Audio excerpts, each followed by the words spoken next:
Bonjour à tous et à toutes, bienvenue sur Free Matin. Une enveloppe de plus de 2 milliards de francs CFA pour indemniser les occupants des abords de voies du tronçon Kalavik-Pota-Kokotomé, sinistrés de l'opération entamée par le groupe Ebomaf depuis ce mardi dans la commune d'Abomey-Calavi. Donc ces sinistrés qui ont été déguerpis des abords de voies hier. Nous y reviendrons donc dans le débat avec Elia Djiran, il est journaliste à Canal 3 Bénin.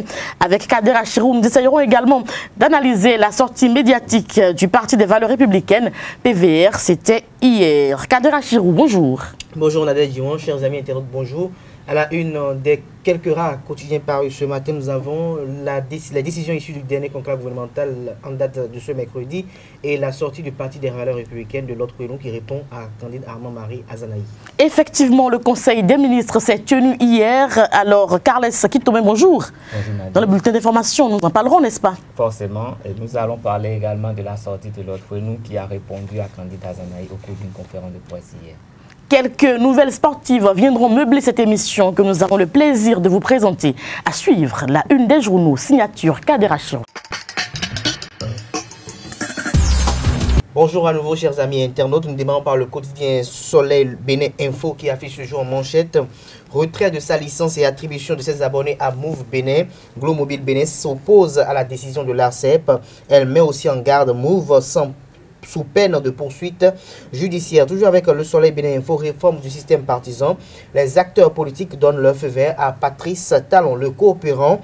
Attaque à tous azimuts contre le président de l'Assemblée nationale, Maître Adrien Roubedji, cible des ennemis de la vérité, du respect des institutions et du jeu démocratique. Le matinal, difficile accès de l'eau potable à Saint-Malo, le gouvernement réalise 15 forages en urgence, toujours avec le matinal en deuxième titre à la une. Perspective économique rayonnante pour 2018. La presse internationale salue la performance de Patrice Talon. Toujours avec le matinal, cabale gratuite contre le président Patrice Talon. L'autre nous dénonce la mauvaise foi de Candide Azanaï. La Nation, Conseil des ministres, 351 000 paysans jouiront d'une assurance.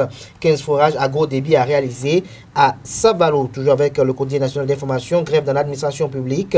Liste des agents réquisitionnés du ministère de la Justice. Matin libre. Un mois après la décision de la Cour au sujet du COSLEPI, Adrien Roubedji en rajoute à la colère du peuple une nonchalance qui crédibilise la thèse de l'imposition du RAVIP. Matin libre toujours, après avoir abusé des réseaux sociaux, la rupture veut en limiter l'utilisation. Et nous finissons avec le quotidien Matin libre. Bonne qualité des services GSM en période de fête. L'ARCEP félicite les opérateurs GSM. Merci à vous, Kader Achirou. Nous allons passer au bulletin d'information pour voir un peu ce qui fait le tour de l'actualité ce jour, depuis hier donc au Bénin. Ce sera une présentation de Carles Kitome.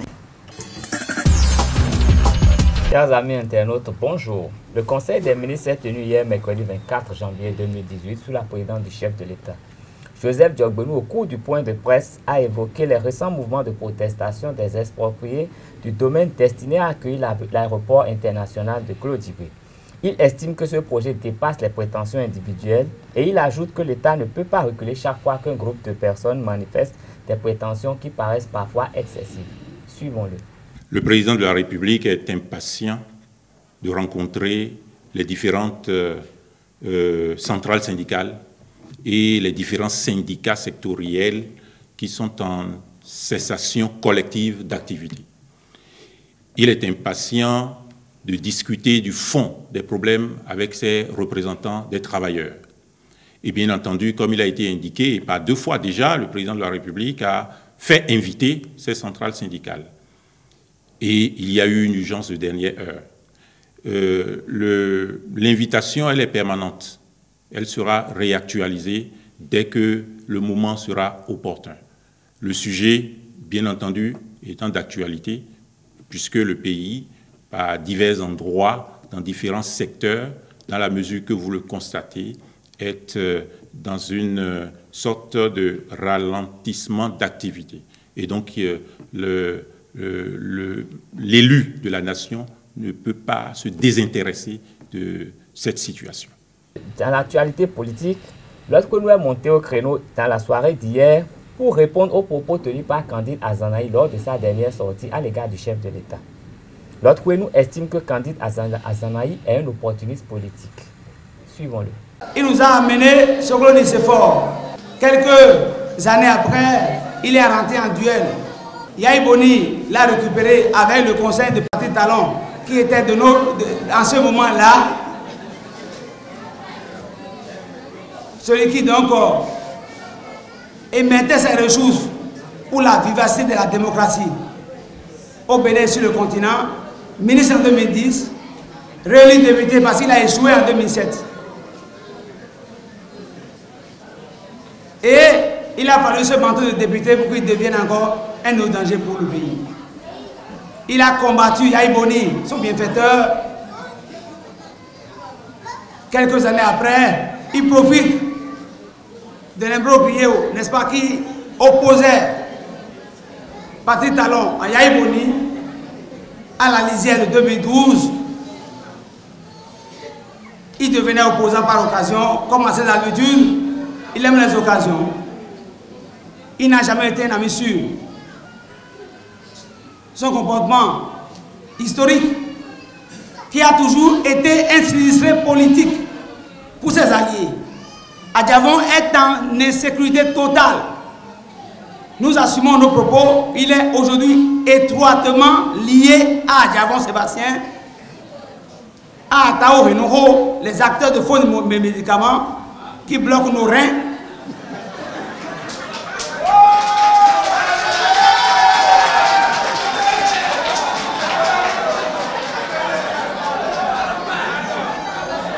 Réélu en 2011, il vient en 2012, il combat Yahi Boni, il nous amène Talon pour dire que c'est lui. C'est que nous l'avons suivi, effectivement, Talon Parti est un homme rigoureux, le PVA a compris. Aujourd'hui, il vient pour donc dénaturer, il traite un chef d'État de démon. C'est une erreur. Démon, Azanaï est un démon. Azanaï est un champion des belles phrases, ennemi des bonnes phrases. Or, en politique, il est question de bonnes phrases et non de l'équilibration et de conjectures. Hier, 24 janvier 2018, a été célébrée la Saint-François de Sales, la fête patronale des journalistes. Les éditorialistes béninois ont profité de cette célébration pour entretenir les étudiants en journalisme de l'ESAE sur le thème « Presse, justice et paix ». Cette conférence, dont le thème est d'actualité au Bénin, a pour but de montrer aux apprenants le rôle crucial que constitue la collecte et le traitement de l'information judiciaire avant diffusion.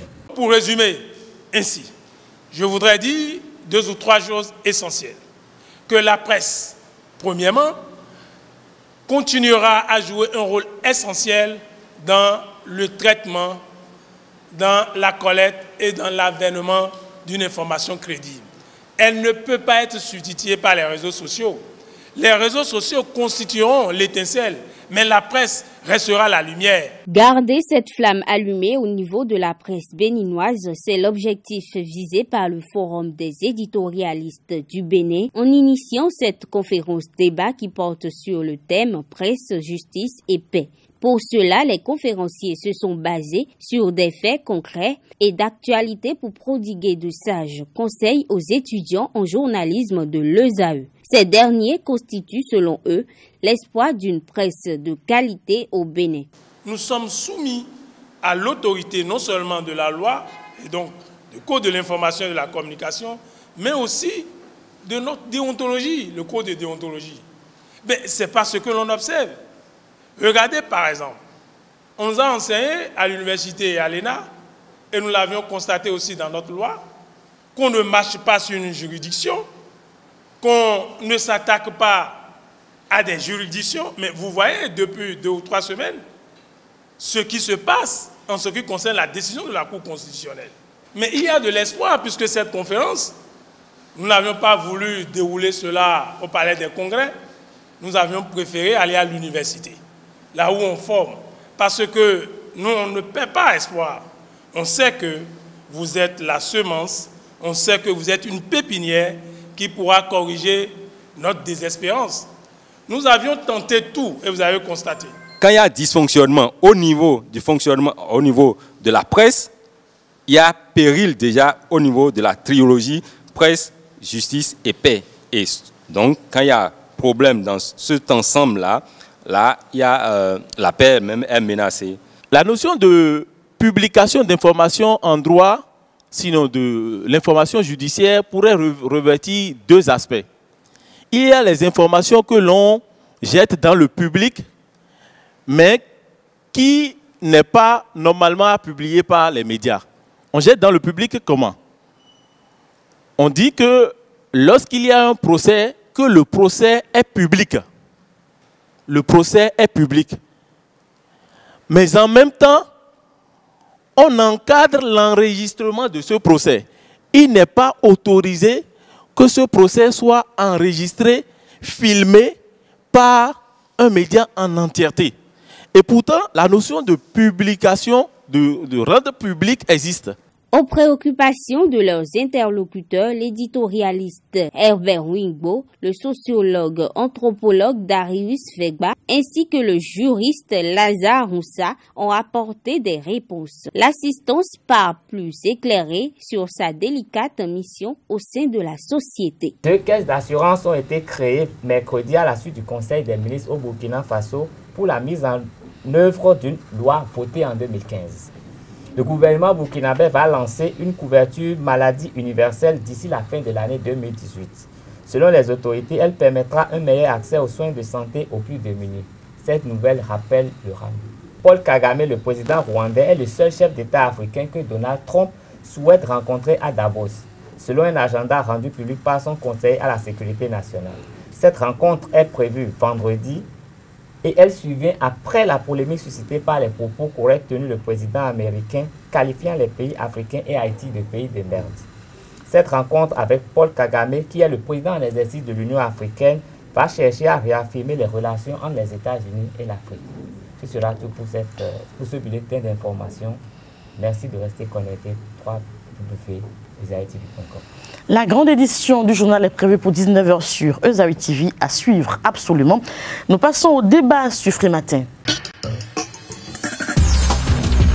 Le débat sur Free Matin, Léa Durand, bonjour. Oui, bonjour Nadia. Kader Achirou, nous sommes dans le débat. Nous parlons donc de ces occupants des abords de voie du tronçon Calavi Tota Kokotome qui ont été déguerpis pour justement une opération d'utilité publique. Absolument. Je crois qu'hier, ce n'était pas la joie du côté de Calavi. La nuit est tombée en plein midi au niveau donc de la population. C'est vrai, l'action était donc coercitive, elle était dure. Ce n'était pas facile à être supporté, mais ils étaient obligés quand même de procéder ici, parce que la population elle-même devait quand même se conformer. Il n'y a jamais, on dit le développement de la route passe par la route du développement. Je crois qu'aujourd'hui, c'était même très épineux. C'était un grand parcours de combattants pour tous les usagers eux-mêmes qui pratiquaient dans ce tronçon. Aujourd'hui, que la mairie, ou peut-être les autorités en charge de la réalisation de cette voie décident donc de pouvoir procéder à une libération, je pense que la mesure, elle est donc la bienvenue. C'est vrai que très difficilement, les gens ont pu donc l'accepter. Se situer aux abords des voies constitue une opportunité géographique pour la vente à tous les niveaux et tout. Mais je pense quand même, pour ma part, que cette mesure ne pouvait quand même que subvenir pour pouvoir faciliter la réalisation de cette voie. Les dégâts causés, on pourrait donc estimer. La population, nous pouvons donc les inviter à prendre leur mal en patience, à se conformer. C'est juste une question de temps. Ils vont y revenir, certes, mais avec beaucoup plus d'une mesure de sécurité et donc de rigueur à la base. Là, le maire Bada, quand même, dans sa sortie hier, a pu donc rappeler dans toutes ces mesures-là. Et Boma pouvait donc quand même le faire. Et déjà, si vous prenez déjà tout le tronçon jusqu'au niveau donc, du pont je crois, vers Djadjo, en allant vers Djadjo, dans toute cette zone, déjà, la voie était donc impraticable, surtout en période de pluie.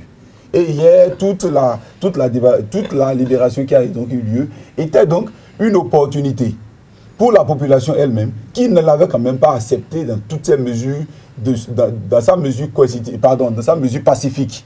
Je m'excuse. Donc, dans cette mesure donc, de libération, la population a eu de la douleur. Mais je crois que quand même, pour ma part, c'est juste une invite qu'ils prennent le mal en patience pour recevoir les jours rentreront dans l'ordre. Kader Achirou, la population a été avertie, seulement que le dernier signal a été donné à la veille de l'opération. Ça les a un peu choqués. C'est comme le même cas qui a été observé dans le département du littoral, où les populations étaient averties qu'il y aura des opérations dite de libération des espaces publics, qu'il y aura des déguerpissements pour ceux qui veulent avoir le langage beaucoup plus vulgaire. Mais les populations n'ont pas obtempéré à l'injonction des autorités, que ce soit municipales ou gouvernementales. C'est déplorable aujourd'hui au Bénin de constater qu'aucune autorité ne fait plus peur aujourd'hui aux populations, aucune force de sécurité publique n'arrive à impressionner nos différentes populations. Et je pense que c'est véritablement, au-delà d'un drame, mais c'est véritablement quelque chose qui doit nous créer une amertume en soi, parce qu'on ne peut pas comprendre que comment ce qu'on a mis en place, le législateur a mis en place pour essayer quand même de réguler, de rétablir l'état de droit, ne sont plus craints aujourd'hui par les populations de part et d'autre. Hier, ce qui a été effectué, ça a été une aubaine pour les détracteurs du maire Georges Bada de s'inscrire dans une dynamique de vouloir vilipender le maire pour dire qu'il n'est pas en phase, il n'est pas en harmonie avec ses populations. Les gens ont été avertis qu'hier, alors que par le passé, les populations étaient averties à maintes reprises, ce qui a d'abord constitué un véritable une véritable entrave à l'évolution des travaux par cette entreprise Ebomaf qui avait déjà quand même son agenda donné pour la réalisation de cette voie. Et quand on prend la voie elle-même, est-ce que nous allons pendant longtemps prendre en compte les préoccupations, les inquiétudes, pour ne pas dire, même si je veux être même beaucoup plus partisan, le bonheur d'un groupe de personnes au détriment du bonheur de toute une commune? Cette voie est une voie importante dans la commune de Aboumé-Calavi. Il y en a beaucoup qui pratiquent empruntent ce tronçon les matins pour se rendre au boulot. Et l'impraticabilité de cette voie constitue quand même un véritable moguio, ce qui crée au-delà de tout des bouchons. Et ça permet à d'autres de rentrer tard à la maison au lieu de revenir et d'aller au boulot très tard également. Donc je pense que si la municipalité décide de vouloir un tant soit peu assainir la ville de Aboumé-Calavi en dégageant du domaine public, puisqu'ils sont installés sur le domaine public. C'est ça qu'il ne faut pas oublier, quand même. Ce n'est pas des gens qui sont sur leur parcelle qu'on a déguerpis, c'est des gens qui sont installés sur le domaine public. Alors s'ils sont sur le domaine public, on leur demande de libérer l'espace. Mais on les a dédommagés malgré qu'ils soient sur le domaine public. Je crois qu'il y a une enveloppe qui a été mise à disposition. L'autre problème qui s'inscrit dans cette dynamique, c'est qu'il faut aujourd'hui, qu'au-delà de tout, qu'on arrive à ôter de la tête du Béninois le fait que la chose publique est ma chose. La chose publique, c'est peut-être notre chose et non ma chose. Et quand ça devient notre chose, il faut utiliser pour que demain, nos frères, nos soeurs, nos descendants puissent en profiter. Il y a des gens qui vont tenir quoi au bord des voies depuis 30 ans, mais qui n'ont pas gâté les voies. Les enfants ont pris le relais. Allez-y, Elia Durand. Ce problème, déjà, tel qu'on peut l'apprécier, je ne pense pas que la population en fait sienne, le domaine public. Mais au contraire, on saisisse de l'opportunité pour développer les activités économiques. Maintenant, ce qui avait lieu de faire, c'était donc de trouver la formule nécessaire. Parce qu'au fait, quand on parle de déguerpissement, c'est des choses qui sont faites de façon surprenante. C'est vrai qu'ils étaient dorénavant informés, mais avant-hier, ils sont revenus à la charge pour essayer donc de procéder au déguerpissement. Mais aucune période ne peut être favorable pour le citoyen. Ça, on est donc conscient de ça. Mais néanmoins, on pourrait peut-être les prendre lot par lot. Au moins, peut-être chercher à essayer de commencer par, c'est-à-dire identifier des zones non commerciales, ou peut-être où le niveau économique n'est pas encore important, commencer par libérer par là, certainement que ça pourrait peut-être inciter les autres à vite se replier. Voilà. Mais déjà, tout déguerpir à la fois, je crois que les dégâts que cela apporte, toujours avec cette morosité économique dont nous parlons, et déjà il n'y a pas d'emploi, s'il y a des emplois, est-ce que qui ont de se mettre au bord de la voie? Je reconnais l'opportunité de ce déguerpissement, mais déjà au finish, quand je vois les dégâts que cela apporte à la population, je reste quand même plus ou moins sensible à dire quand même qu'à tous les niveaux, il faut toujours, au-delà de voir les dégâts, trouver quand même les mesures. Le consensus. Kader Achirou, nous allons parler politique et parler de la sortie médiatique de l'autre nous hier. Un peu de plaisanterie quand même. Est-ce que vous pouvez parler de plaisanterie? Oui, lorsque quelqu'un vient qui se met à danser dans un taxi, on va pas faire de la publicité à ce type de personnes. Allez-y, à cette compagnie. Je crois que l'autre nous doit danser. Il doit danser. C'est une gloire pour lui. Pour avoir il est déjà au niveau, il est déjà devenu. Déjà au lendemain de avril 2016, il fait partie quand même des premières personnes en dehors de Martin Rodriguez à déclarer de façon farouche son opposition au régime du président Patrice Talon. Il est un secret de polichinelle au Bénin et hors de nos frontières de constater que pendant longtemps, l'autre noir a eu à produire des audios, à produire des vidéos qui ne servent que de dénonciation, de canaux de dénonciation des affres du régime en place, des écartades du régime en place. Il a eu à le faire pendant longtemps. Mais comme l'homme l'a dit par le passé, comment pouvez-vous continuer dans une lignée donnée si ceux avec qui vos frères de combat ne vous considèrent pas? L'autre nous a tout le temps été membre du Fonds pour le sursaut patriotique. Il s'est rendu plusieurs fois aux différentes activités de ce front, de cette formation politique, mais n'a jamais reçu un quelconque soutien, que ce soit moral ou physique, de ceux dont il partage le combat. Est-ce que vous allez continuer dans cette lancée? Ça, c'est un autre problème. L'argument que l'acteur politique aujourd'hui, l'autre nous avance aujourd'hui au devant de la scène politique, c'est que leur idéal au sein du Parti pour les valeurs républicaines, c'est le social et l'équilibre régional. C'est ce qui fait de leur boussole, la boussole morale du parti. Et dès que le chef de l'État, au lendemain du remaniement ministériel, a essayé quand même d'instaurer un équilibre régional dans sa nouvelle équipe et a instauré quand même, a eu aujourd'hui un département ministériel consacré au social, le Parti des valeurs républicaines s'est réuni et a dit alors, si c'est cela, si ça n'est qu'à cela, cherchons à aller à la table de négociation avec le chef de l'État. Et c'est ce qui a été fait. Et depuis lors, l'autre nous a demandé à accompagner Patrice Talon dans ses réformes, à accompagner Patrice Talon dans tout ce qui sera fait pour le bonheur des populations. Les arguments évoqués de part et d'autre sont des arguments assez pertinents parce que quand l'homme dit qu'on ne voit pas le garçon de Léa Divina Soglo, le garçon de Sébastien Germain jamais effectué des marches, c'est quand même vrai. Il faut qu'aujourd'hui on pense à l'intérêt supérieur de la nation. Mais là où je vais peut-être attaquer l'autre nous pour comprendre, c'est qu'on ne peut pas, au-delà au sein de la majorité présidentielle, envoyer l'autre nous répondre à Kandid Azanahi dans la même salle où cela a été effectué et que s'il s'agit encore également d'une présentation de vœux du Parti des valeurs républicaines. Lorsque vous voyez le discours qui a été tenu par Kandid Azanahi, qui est un discours beaucoup plus philosophique et qui est un discours qui a trait quand même à quelqu'un de très instruit et qui a lu de grands pensées et de grands courants littéraires, je pense qu'il faut aussi quelqu'un à la hauteur et à la taille des affirmations effectuées pour quand même riposter, pour que ce soit véritablement une réponse du berger à la bergère. Mais si aujourd'hui on assiste quand même à ce à quoi l'autre noir lui a fait hier, qui n'est pas quand même des moindres quand même, mais je pense qu'on pouvait beaucoup mieux faire au sein de la majorité présidentielle et pourrait avoir des gens assez outillés qui pourraient venir au devant de la scène politique nationale et internationale pour répondre à la charge à Kandid Azanahi, parce que ce qui a été dit par l'autre que nous, c'est vrai, dans peut-être une plus ou moins incohérence donnée, a été quand même aussi tonitruant, mais je pense qu'on peut trouver au sein de la majorité présidentielle quelqu'un qui viendra le dire. Et je finirai mes propos pour dire que l'autre aujourd'hui est au sein de la majorité présidentielle et vous allez voir que ça a changé. Nous, journalistes, nous avons eu le temps par le passé de nous approcher de l'autre nous. Et je pense, comme je vous l'avais dit à l'entame, il ne peut que danser parce qu'aujourd'hui, peut-être il est au beurre. Il est au beurre aujourd'hui et il est avec ses populations et ses militantes. Autrefois, les conférences de presse du PVR, il n'y avait pas les militants présents. On n'arrivait pas à mobiliser les militants et militantes. Mais aujourd'hui, les militants et militantes sont mobilisés. En 2017, les militants et militantes du PVR n'ont pas présenté de vœux à leur président de parti politique. Mais cette année, ils ont pu le faire. Donc ça veut dire que si le PVR sent véritablement vivre sur l'échiquier politique national aux côtés du président Patrice Talon, alors pourquoi lui en vouloir? Mais on attend peut-être les prochains jours avec Kandid Azanahi qui peut-être aura une poste assez. Alors l'autre nous qui répond à Kandid Azanahi, mauvais casting. Vraiment mauvais casting, parce que moi, je me dis que l'autre nous, au-delà de tout l'effet que cela pourrait produire de par sa sortie d'hier, il s'est donc ridiculisé. Moi, je pense que ce n'était pas véritablement à la taille de ce qu'il attendait. Il pourrait penser peut-être avoir laissé un effet, mais pour ma part, c'est vraiment néant vis-à-vis donc de Kandid Azanahi. Parce que aujourd'hui, je me dis que du côté de la majorité présidentielle, celui qui devait être désigné pour donner une réponse à la sortie médiatique de Kandid, encore moins dans les mêmes lieux, au même lieu comme Kandid, je pense que ce n'était pas lui. Parce que là, de tous ces propos, ça, c'est juste une question de masturbation intellectuelle.